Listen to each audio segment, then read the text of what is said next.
బాలీవుడ్ అంటే ఒకప్పుడు మన హీరోలకు అప్పుడప్పుడు వెళ్ళే అత్తారిల్లులా ఉండేది. బట్ పాన్ ఇండియా మొదలయ్యాక ఎప్పుడూ పక్కనే ఉండే సొంతిల్లైపోయింది.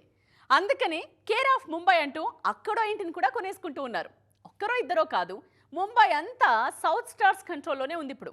సింపుల్గా మనోళ్లకు సెకండ్ హోమ్ అయిపోయింది.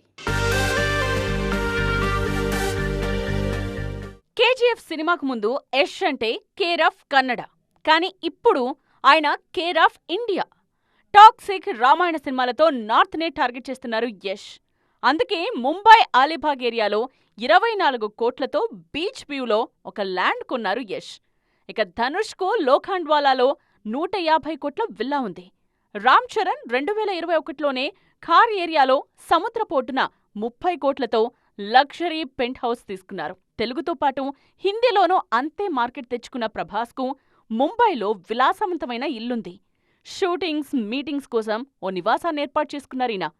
పుష్ప 2తో రికార్డ్స్ బద్దలు కొట్టిన బన్నీ జూహూ ఏరియాలో సీ వ్యూ ఉన్న 5 BHK అపార్ట్మెంట్కు 16 లక్షల రెంట్ చెల్లిస్తున్నారు.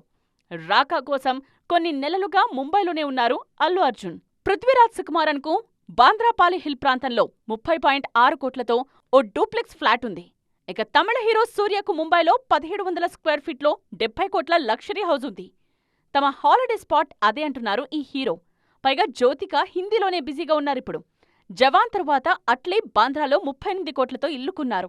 సమంత, రష్మిక మందన్న లాంటి బ్యూటీస్ సైతం ముంబైలో ఇల్లు కొన్నారు.